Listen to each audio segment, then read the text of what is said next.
안녕하세요. 저는 대구에 살고 있는 30대 중반의 미혼 여성입니다. 얼마 전 저는 지옥의 문턱 앞까지 걸어갔다가 겨우 정신을 차린 뒤 그곳에서 탈출할 수 있었어요. 그 지옥의 이름은 바로 결혼과 시댁이었습니다.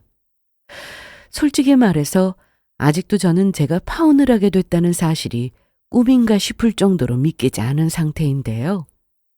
그만큼 저는 그 사건이 일어나기 전까지만 해도 이 결혼에 대한 확신을 가지고 있었거든요. 하지만 상식적으로는 전혀 말이 안 되는 일들이 실제로도 비일비재하게 일어나는 게 바로 결혼이더라고요. 제가 이런 글을 쓰게 될 줄은 미처 몰랐지만 한편으로는 지금 파혼의 이 감정이 생생하게 남아있을 때 기록을 남겨두는 것도 나쁘지 않겠다 싶었습니다. 시간이 지나면 많은 것들이 잊혀지고 기억은 미화되기 마련이라고들 하잖아요. 그럴 일은 절대로 없겠지만 혹시라도 만에 하나 나중에 제가 그때의 선택을 후회하는 날이 오게 되거든 다시 이 글을 읽어보려고요. 저기 혹시 노트북 판매하시는 분 맞으신가요? 네, 저 맞아요. 우선 물건부터 한번 확인해 보시겠어요?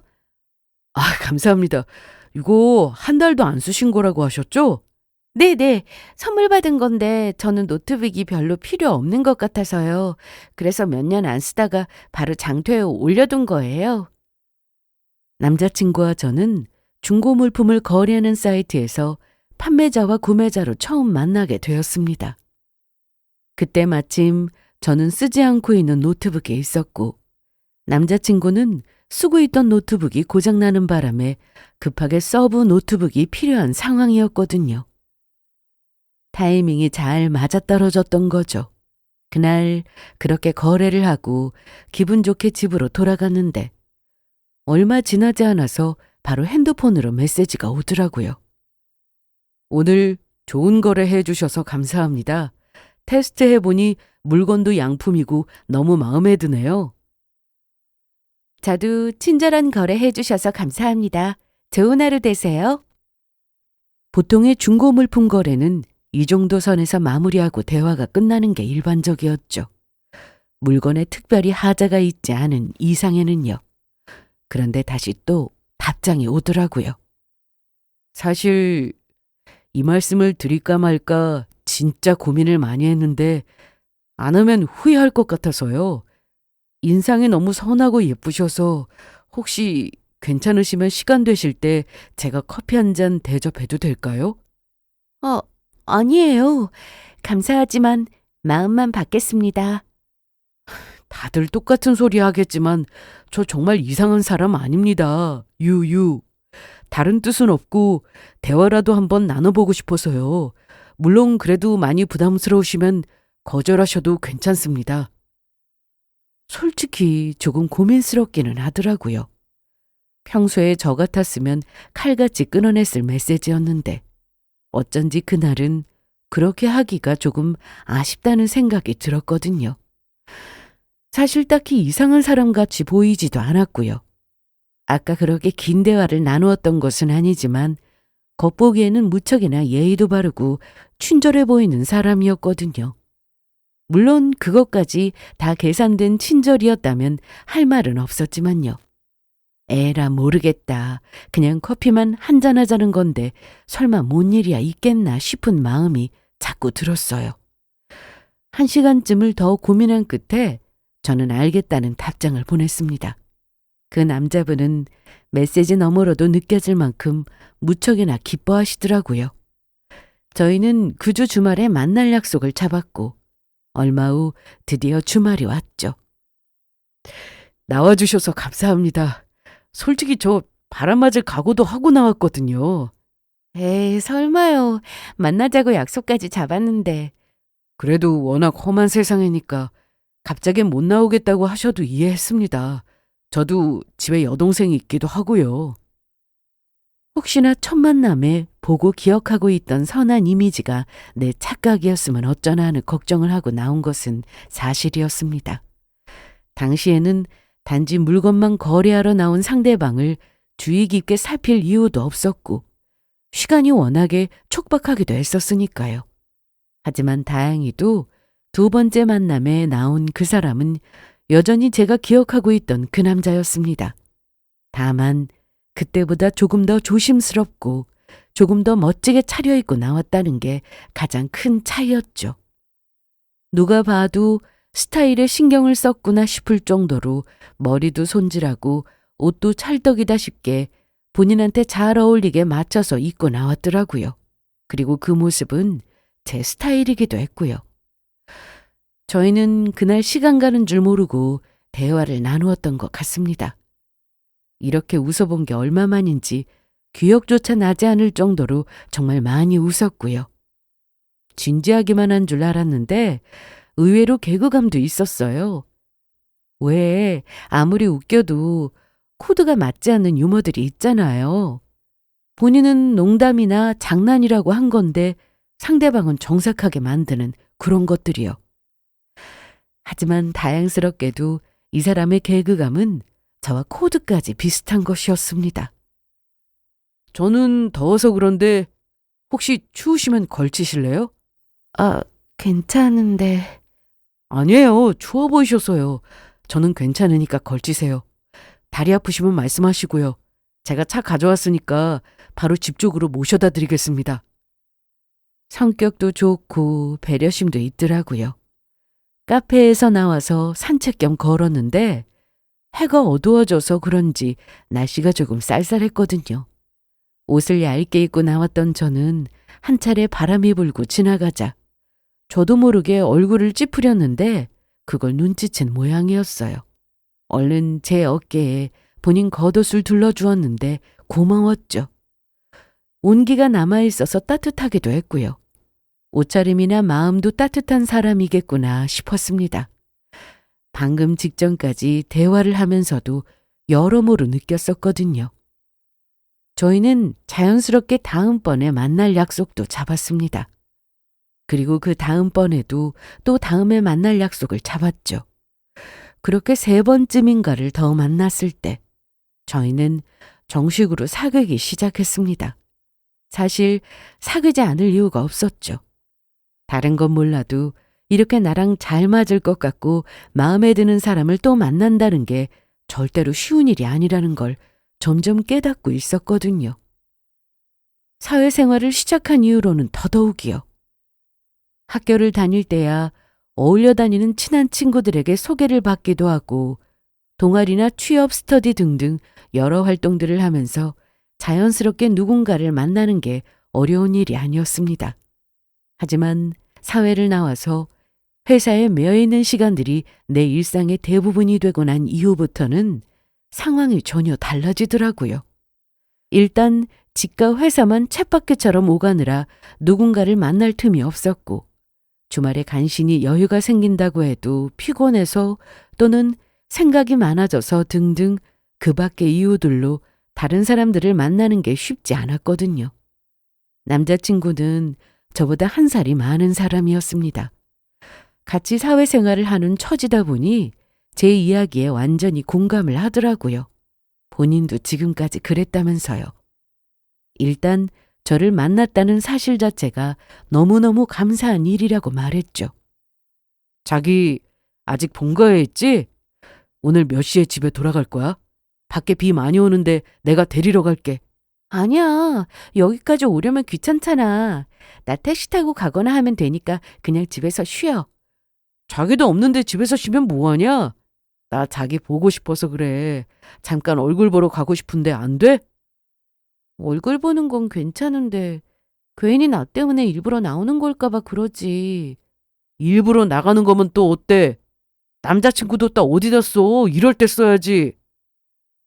연애를 시작한 이후로 남자친구는 뭐든지 제가 첫 번째였습니다.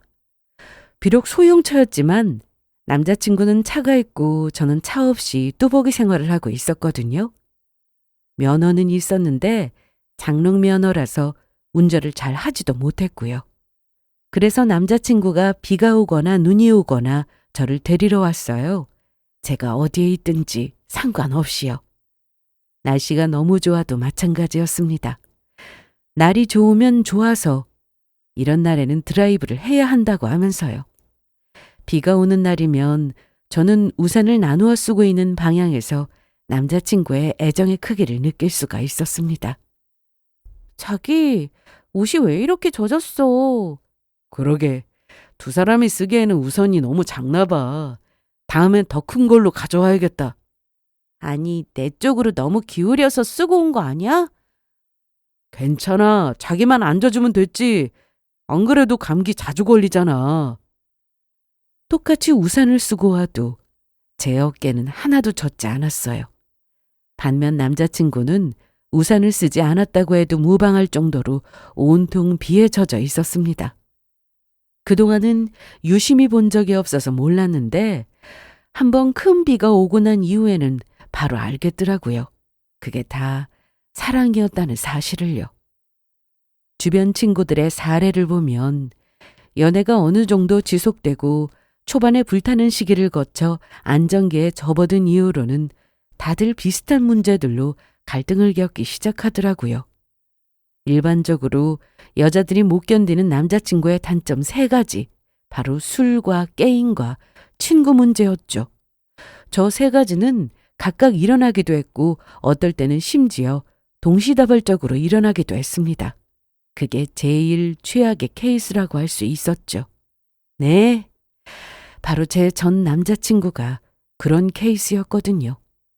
소위 절친이라는 친구들을 만나서 늦게까지 술을 마시면서 끝나면 집으로 돌아가는 게 아니라 PC방에 들러서 해 뜰 때까지 게임을 하다가 가고는 했어요. 저는 그 인간이 술을 늦게까지 마시는 것도 싫었고 제 눈에는 썩 좋아 보이지 않는 친구들과 자주 만나는 것도 싫었어요. 제가 게임을 하지 않아서 밤새도록 게임을 하는 것도 너무 한심해 보였고요. 저는 그 인간과 그 문제로 수도 없이 다투다가 결국 거기에 질리고 지쳐서 헤어짐을 선택하게 되었습니다. 그리고는 결심했죠. 다시는 내 인생에서 저런 인간을 만나지 않겠다고요. 하지만 문제는 저 3가지를 하지 않는 남자를 찾는 게 하늘의 별 따기였다는 사실이었습니다. 하다못해서 술을 마시든 게임을 하든 그동안이면 친구를 너무 좋아하든 셋 중에 하나는 무조건 하는 게 대부분이었죠. 그걸 다 하지 않은 사람은 이미 여자친구가 있었거나요. 제가 지금의 남자친구와 소위 썸을 타고 있을 때 저는 가장 먼저 그 부분을 확인해보고 싶었습니다. 그래서 이리저리 질문을 해댔죠. 그런데 뜻밖에도 이 사람은 술을 전혀 안 마시고 담배도 안 피웠고 심지어 게임도 거의 하지 않는 특이한 종족이었습니다. 그런데 자기는 왜 게임을 안 해? 친구들 대부분 게임 많이 하지 않아? 아, 어릴 때는 조금 했었는데 그것도 다 한때야. 어느 순간부터는 게임도 재미가 없어지더라고. 내가 현질을 안 하는 타입이어서 그럴 수도 있고. 하긴 뭐가 됐든 돈을 써야 재미있어진다고 하더라. 그러니까. 근데 난 그런데 쓰는 돈은 아깝더라고.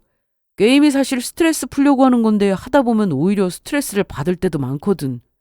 그러면 굳이 그걸 해야 할 이유가 있느냐는 말이지. 스트레스 안 받고 할 수 있는 다른 취미도 얼마든지 있는데 말이야. 남자친구의 이런 건전한 사고방식이 저는 참 마음에 들더라고요. 하긴 평소에도 지켜보면 쓸데없는데 돈을 낭비하거나 써버리는 걸 싫어하는 성향이었거든요. 그러니 한순간의 유의로 날려버릴 게임에 돈을 쓰지 않는 것도 이상한 일은 아니었죠. 거기다 어릴 때는 자주 만나던 친구들도 하나둘씩 결혼을 하고 다들 가정을 꾸리고 나니 예전처럼 만나기 힘들어졌다고 말했습니다. 꼭 가정이 있는 게 아니더라도 요즘은 다들 퇴근 후에 자기 개발을 하거나 혼자만의 시간을 가진 걸 좋아하기도 했고요. 아무튼 친구들은 다 끼리끼리라고 하잖아요. 남자친구도 본인과 비슷한 성향인 친구들을 사귀어왔을 테니 자주 만나지 않아도 그냥 서로서로 이해하는 분위기고 그걸 아무도 불만스럽게 이상하게 생각하지 않는다고 하더라고요. 저에게는 참 다행스러운 일이었죠. 아무튼 그렇게 제가 싫어하는 것들을 그 어느 것도 하지 않은 이 희귀한 사람은 오로지 저만을 위해서 본인의 온 신경을 다 기울일 수가 있었습니다. 거기다 저랑 성향도 너무나 잘 맞았고요. 생각하면 할수록 하나부터 열까지 저에게는 딱 맞는 사람이다 싶더라고요. 어떻게 이런 사람이 내 눈앞에 나타났지? 나도 참 운이 좋구나 싶은 생각마저 들 정도로요. 남자친구와의 연애는 불만이랄 게 없었습니다. 데이트도 즐거웠고 정말 가끔 다투더라도 우리는 24시간을 넘기지 않을 정도로 금방 풀리는 편이었어요. 그 사람의 진면목을 보려면 싸울 때나 술을 마셨을 때를 보라고 하던데 남자친구는 저 때문에 화가 많이 났을 때도 절대로 선을 넘지 않는 사람이었어요. 애초에 화를 자주 내는 사람도 아니었고요. 아무리 화가 나더라도 여자친구에게는 하면 안 되는 행동과 내뱉어서는 안 되는 말들을 무조건 기억하고 있었죠. 하지만 단점이 없는 사람은 없더라고요. 연애가 3년 차를 넘어가니 그저 완벽하게만 보였던 남자친구에게도 슬슬 단점이 보이기 시작했습니다. 그건 저와 관련된 문제는 아니었어요. 바로 남자친구의 가족과 관련된 문제였죠. 남자친구는 좋은 사람이었습니다. 제가 지금까지 알고 지낸 남자들 중에서 손에 꼽을 정도로 착한 사람이었고요. 착하고 순하고 감정 기복도 별로 없는 잔잔한 사람이었어요. 그런 성격에 부모님 말씀을 잘 듣고 부모님에게도 무척이나 잘하는 타입이었습니다. 처음에는 그런 모습이 장점처럼 보였어요. 저희 엄마가 평소에 늘 하시던 말씀이 있었거든요. 내 부모한테도 잘 못하는데 결혼해서 장인장모 같은 남의 부모에게는 어떻게 잘하겠니? 그런가? 그럼 하물며 자식에게는 더 말할 것도 없을 테고 엄마는 부모한테 못하는 사람이 자식에게 잘한다는 말은 안 믿는다. 남자친구는 저희 엄마가 말씀하신 기준에 따르면 거의 100점 만점에 200점인 수준이었습니다. 당시에 남자친구가 다니고 있던 회사가 부모님 댁에서는 약간 거리가 있어서 본가에서 나와서 따로 자취를 하고 있었거든요. 그런데도 매일매일 잊지 않고 부모님께 꼬박꼬박 안부 인사를 드리더라고요.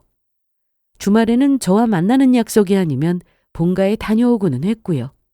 뭐 대단히 특별한 걸 하는 건 아니고 그냥 가족끼리 모여서 식사를 하고 얼굴을 보는 게 다라고는 했지만요.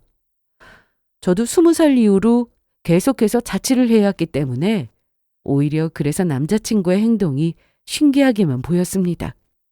보통 자취를 하면 본인만의 생활이 편하고 익숙해져서 본가에 가는 걸 귀찮아하기 마련이거든요.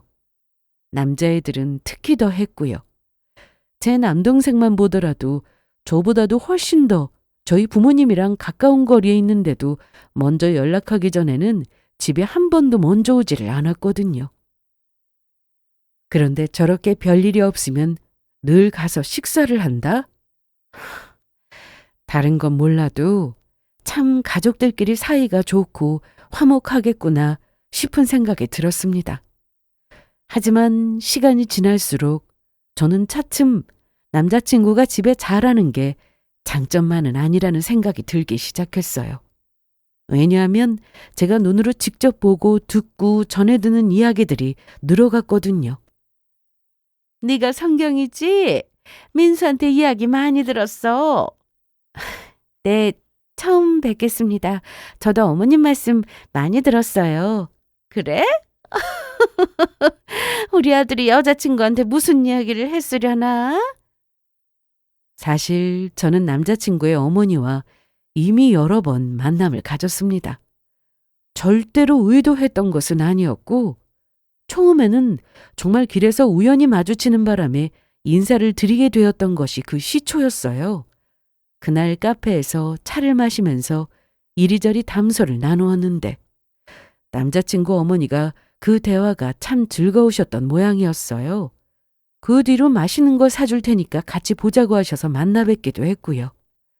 인사까지 한 마당에 명절에 그냥 넘기기가 못해서 보내드린 선물이 너무 고맙다면서 집에 놀러 오라고도 하셨죠. 맛있는 걸 해주겠다고 하시면서요.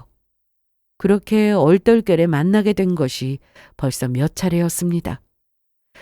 남자친구의 어머니는 저를 무척이나 좋아하셨어요. 생각해보면 처음부터 저를 마음에 들어 하셨죠. 민수한테 들었는데 선경이는 요리도 잘한다면서? 아, 잘하는 건 아니에요. 그냥 간단한 요리 몇 개 정도 하는 수준이에요, 어머님. 에이, 민수가 보여준 사진 봤는데 장난이 아니던데? 사진만 봐도 너무 맛있어 보이더라고. 저는 요리하는 걸 좋아하는 편이었거든요. 저희 엄마가 요리를 무척 잘하시기도 했고 어릴 때부터 엄마 옆에서 보고 배운 게 요리라 곧잘 따라하기도 했고요. 남자친구랑 데이트를 할 때 요리를 같이 만들어 먹기도 했고 제가 혼자서 해먹은 걸 사진 찍어서 보낸 적도 많았는데 그걸 어머니한테 보여드렸던 모양이었어요. 우리 성경이는 요즘 애들 같지 않게 요리도 잘하고 그러고 보면 참 할 줄 아는 것도 많고 야무지고 똑똑한 것 같아. 하지만 저를 뜨악하게 만들었던 것은 그 다음 때서였습니다. 우리 아들이 예전에 만났던 아가씨는 할 줄 아는 게 아무것도 없었거든. 그 여자애랑 결혼이라도 한다고 할까봐 내가 어찌나 걱정이 되든지. 처음 소개한 날에 글쎄도 잠도 한숨 못 잤다니까. 어머니, 다 지나간 이야기는 뭐하러 하세요? 예, 다 지나간 이야기니까 하는 거지. 솔직히 까놓고 말해서 내가 그때 너희 아버지랑 얼마나 걱정했는지 알아? 남자친구는 기겁을 하면서 본인 어머니를 말리려고 했지만 그건 뜻대로 되는 일이 아니었습니다. 덕분에 그날 저는 전 여자친구의 1부터 100까지 거의 모든 것에 대해서 생생하게 전해드릴 수가 있었어요. 전혀 원했던 것도 물어봤던 것도 아니었지만요.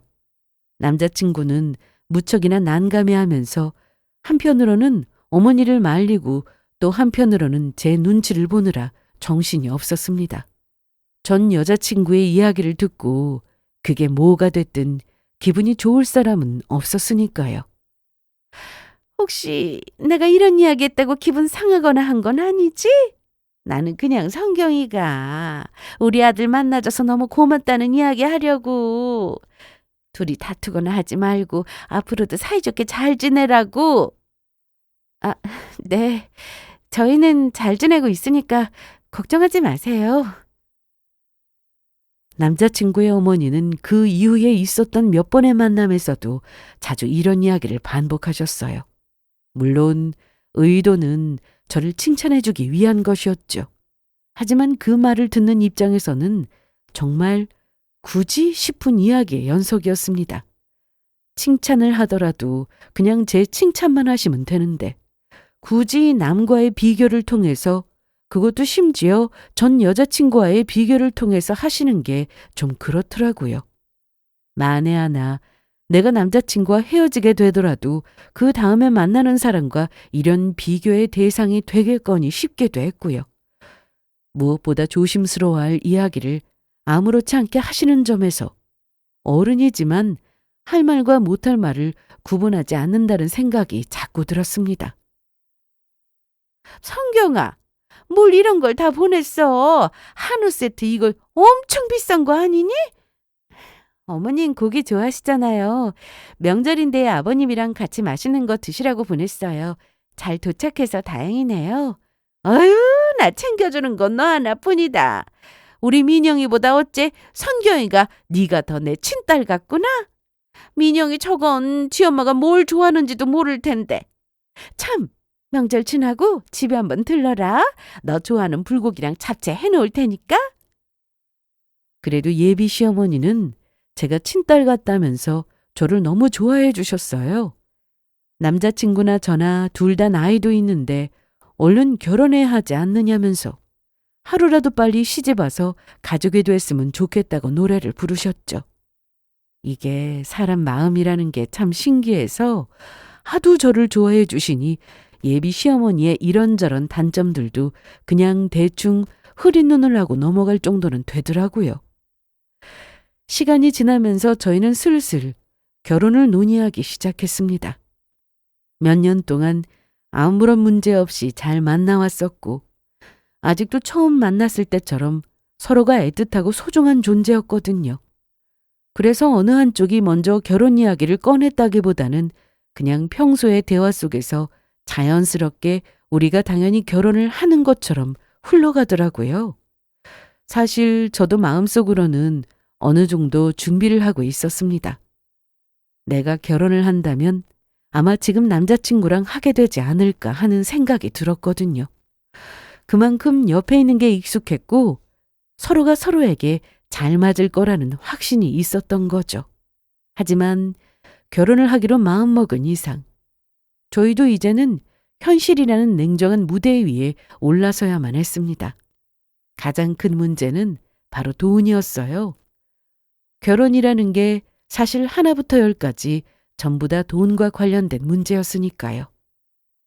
결혼식장을 어디로 잡을 것인지에서부터 시작해서 어떤 옵션을 추가할 것인지, 신혼여행은 또 어디로 갈 것인지, 예물이며 예단은 할 것인지, 만약 한다면 얼마 정도를 생각하는지, 무엇보다 제일 돈이 많이 들어가는 집 문제는 어떻게 해결할 것인지에 등등. 아마 지금까지 사이가 좋았던 모든 커플들이 적어도 한 번쯤은 부딪히게 되는 게 2단계일 겁니다.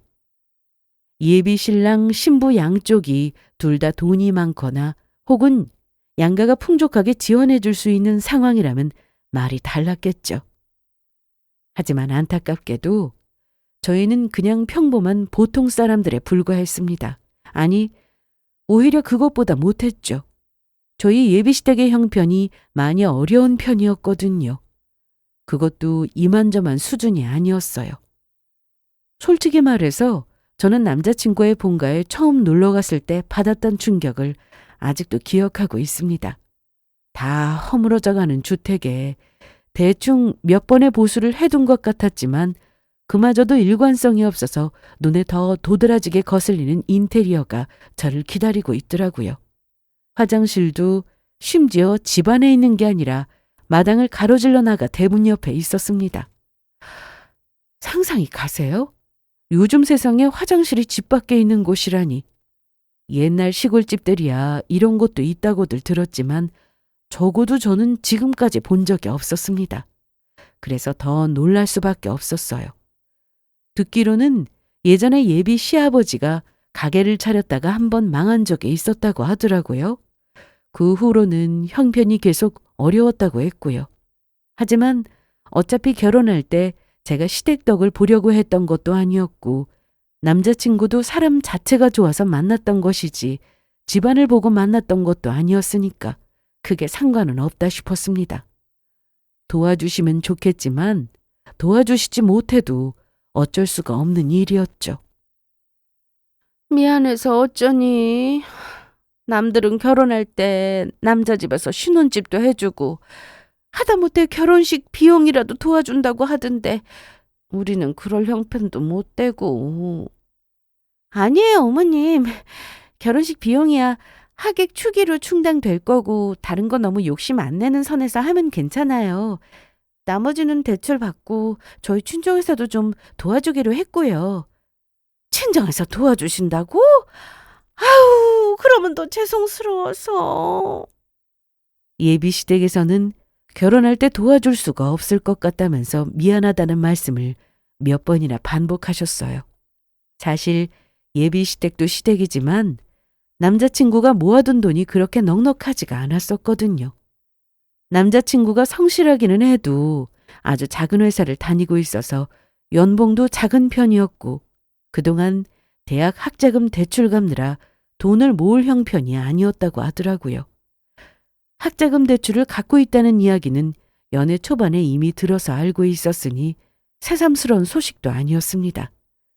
대놓고 이야기를 했던 것은 아니었지만 대충 지금 모아둔 돈이 얼마쯤 되겠다 이런 짐작도 가능했고요.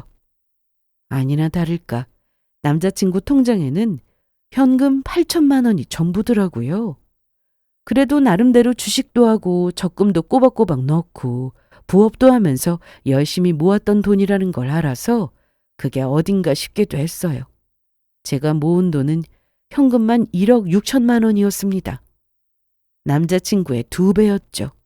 그건 외에도 주식에 묶여있는 돈이 5천쯤 더 있었고요.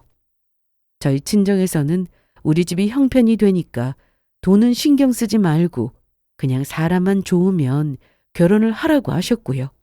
그리고 신혼집은 저희 친정에서 도와주시기로 했어요. 저희 부모님은 그게 다 빚이니까 결혼 시작부터 대출 많이 받을 생각하지 말고 돈을 착실하게 모으라고 하시더라고요. 너무 감사했죠. 남자친구도 너무 감사해 하면서도 또 죄송스러워 했고요. 결혼해서 내가 진짜 잘할게. 정말로. 뭘 또 새삼스럽게 그런 소리를 해. 이미 잘하고 있는데. 아니야. 솔직히 자기 집에서 모은 돈 없다고 반대하셔도 할 말이 없는데 그런 말씀 한 번도 안 하시고 집까지 도와주시잖아. 내가 복 받은 거지. 앞으로 장인 장모님께도 진짜 잘할게. 솔직히 신혼집 해가면서 혼수까지 제가 해가니 남자친구가 이런 말을 하는 것도 무리는 아니었습니다.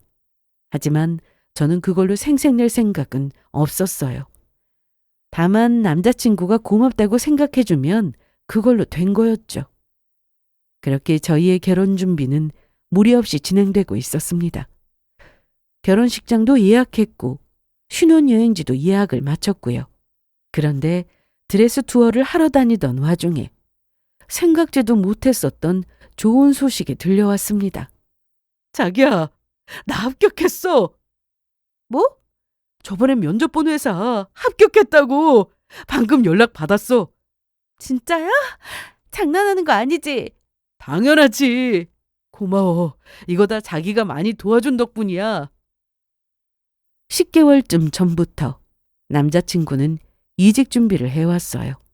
남자친구는 원래 IT 업종의 작은 벤처기업을 다니고 있었거든요. 그런데 저와 결혼 준비를 하면서 현실적인 한계를 많이 느꼈는지 이직을 해야겠다고 하더라고요. 그래서 근 1년 동안 전공 자격증도 새로 따고 영어 회화나 토익 점수 같은 언어 시험 점수들도 다 높은 점수로 갱신했고요. 그뿐 아니라 면접 스터디도 하고 코딩 스터디도 하러 다니는 등 열심히 이직 준비를 했습니다. 저도 남자친구가 지칠까 봐 옆에서 같이 면접 준비를 도와줬고요. 그런데 다행히도 최종 면접을 봤었던 한 중견기업에 드디어 합격을 하게 된 것이었습니다. 너무 기뻤죠.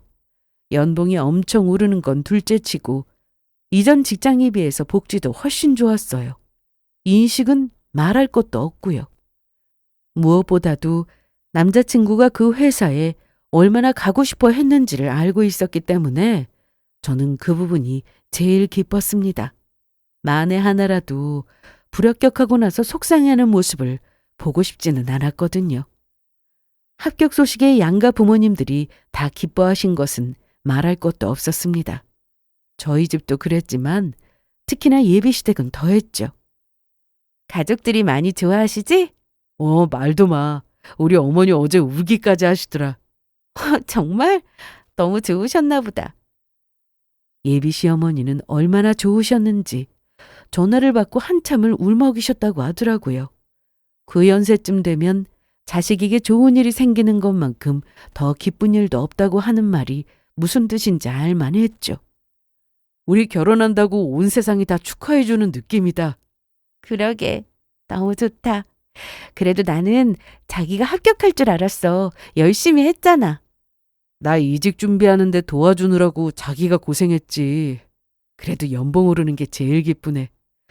결혼도 하는데 지금 회사 연봉 생각하면 답도 안 나온다 싶었는데.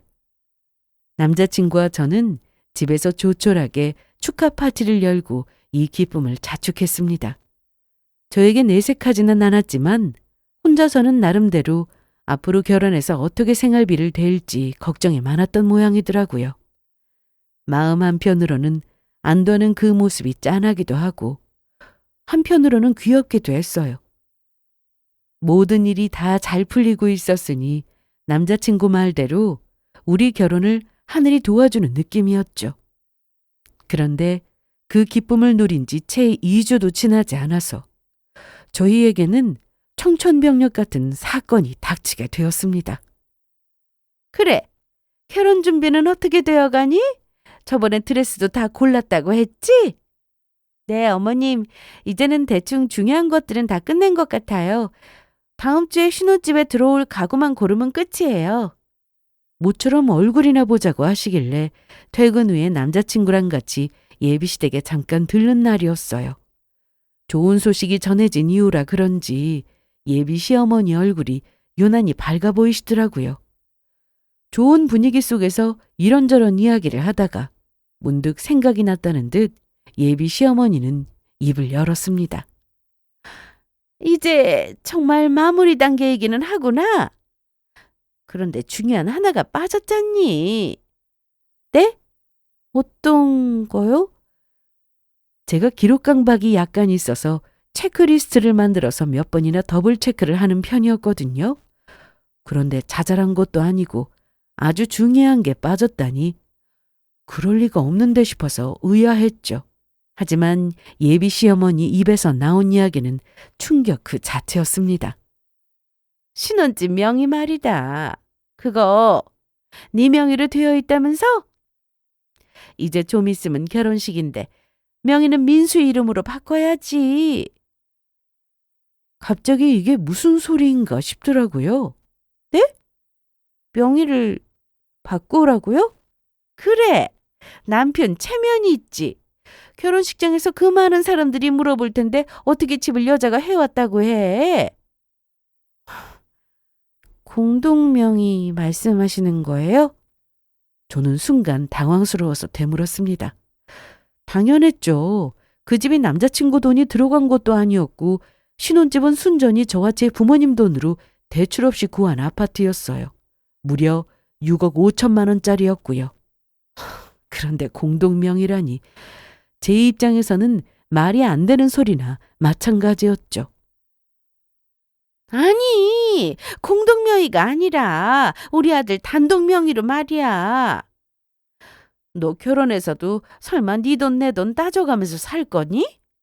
아니잖아. 하지만 예비 시어머니의 황당한 이야기는 거기서 끝이 아니었습니다. 저는 순간 어이가 없어서 남자친구를 돌아봤어요.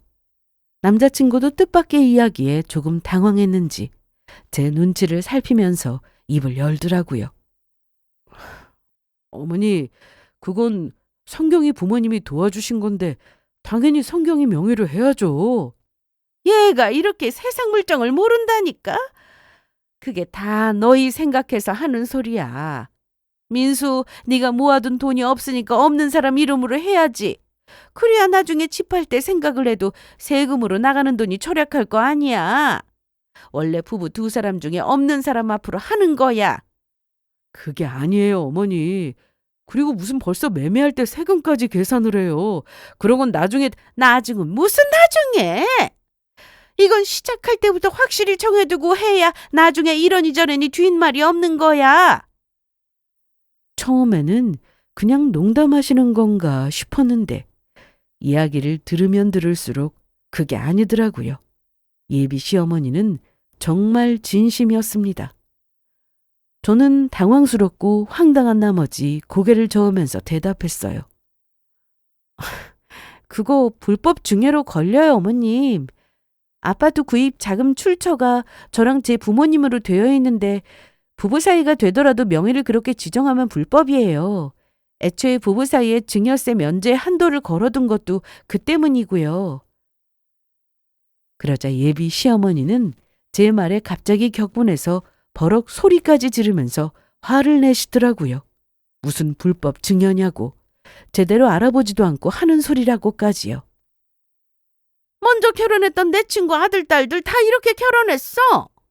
어른이 말을 하면 그런 거보다 하면 되지. 너는 제대로 알지도 못하면서 아니라는 얘기부터 하니?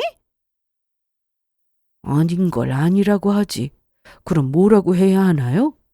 말도 안 되는 억지 주장도 문제였지만 저는 예비 시어머니가 저렇게까지 화를 내시는 모습도 처음 봤기 때문에 충격이 아닐 수 없었습니다. 그동안은 제가 하는 말이라면 뭐든지 다 맞다고 하시고 제가 뭐라고 하든 귀여워만 하셨거든요. 이렇게까지 갑자기 돌변하신 이유가 대체 뭔가 싶었는데 문득 남자친구의 회사가 생각이 나더라고요. 최근에 저희에게 바뀐 일이라고는 남자친구가 면접을 보고 그 회사에 합격을 한 게 전부였으니까요. 물론 그게 제 오해일 수도 있었지만 아무리 생각을 해봐도 그것 말고는 다른 이유가 떠오르지 않았습니다. 더 열받는 건 남자친구의 소극적인 모습이었어요. 저는 예비시댁을 나오자마자 남자친구에게 따졌습니다. 거기서 왜 아무 말도 안 하고 있어? 자기가 옆에서 뭐라고 말씀이라도 드려야 할 거 아니야. 나도 말렸잖아. 그런데 어머니 반응 못 봤어? 내 말씀을 안 들으시는 걸 어떡해? 그래서 어머님 말씀대로 자기 명의로 바꾸자고? 에이, 그건 아니지. 그냥 나중에 또 물으시면 내 명의로 했다고만 말씀드려. 무슨 말도 안 되는 소리야. 지금 거짓말을 하자는 거야? 우리 어머니 원래 가끔씩 이상한 데 꽂혀서 고집 부리시면 말 안 통해. 실제로 명의 변경을 하자는 것도 아니고 말만 그렇게 하자는 거잖아. 가족끼리 그런 걸로 싸워서 뭐해? 저는 도저히 남자친구의 그 말이 이해가 되지 않았습니다. 아니, 가족끼리라도 아닌 건 아니라고 딱 잘라서 말씀드리고 고쳐드릴 생각을 해야지. 누가 봐도 말이 안 되는 말씀을 하시는데 그럼 앞으로 비슷한 상황이 생기면 계속 거짓말로 넘어갈 생각이야? 누가 그렇대? 왜 이렇게 흥분을 하고 그래? 그냥 좋게 좋게 넘어가자는 건데. 저희는 그날 정말 처음으로 심각하게 말다툼을 하게 되었습니다. 최근에는 다툴 일이 정말 거의 없다시피 했거든요. 근 1년간은 싸운 게 언제인가 싶을 정도로요. 그런데 도저히 이 문제만큼은 그냥 넘어갈 수가 없었습니다. 예비 시어머니의 저런 모습도 너무나 실망스러웠고 남자친구의 우유부단한 모습에는 더 실망스러웠습니다. 어쨌든 본인이 해결하겠다고까지 했으니 알아서 하겠지 싶어 내버려 두었죠. 그런데 며칠이나 더 지났을까요? 이번에는 더 기가 막힌 일이 벌어졌습니다. 예비 시어머니가 제가 일하는 직장까지 찾아오셨더라고요. 여기까지 어쩐 일이세요? 내가 가만히 있자니 하도 답답해서 찾아왔다. 시간만 가는데 빨리 결정을 내려야지. 신혼집 명의는 어떻게? 바꿨니? 지금 그 말씀하러 여기까지 오셨다고요? 그것보다 더 중요한 일이 또 있니? 너 일하는 것보다 훨씬 중요한 일이지 이게? 그렇지 않아도 한창 바쁜 시즌이라 정신이 없어 죽겠는데 남의 직장까지 연락도 없이 불쑥 찾아와서 하는 소리가 명예 변경이라니. 저는 정말 입을 떡 벌릴 수밖에 없었습니다. 이 문제 해결 안 되면 우리 입장에서도 이 결혼 다시 한번 생각해 봐야겠구나. 예비 시어머니는 예전에는 제가 한 번도 본 적 없었던 고압적인 태도와 말투로 저에게 그 말 한마디를 내뱉었어요. 그리고 저는 그 순간 머릿속에서 이성의 끈이 끊어지는 걸 느꼈죠. 그러실 필요 없어요. 명의 바꾸겠다는 거지? 잘 생각했다. 내가 다 너희 생각해서 하는 소리. 아니요.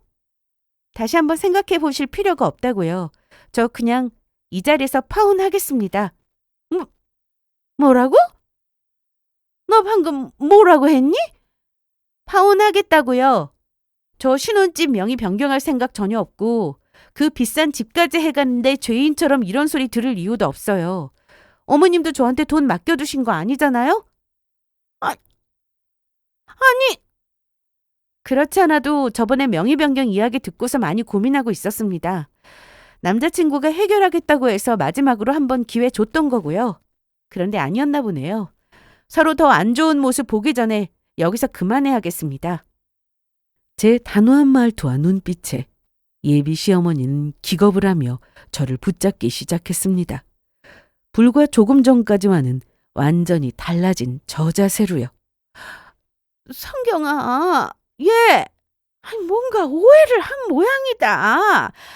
내 말 뜻은 그게 아니라, 아니, 정내키지 않으면 그냥 공동명의로 해도 되는데, 기왕이면 신랑 이름으로 하는 게 남들 보기에도 좋겠다. 그 말이었지.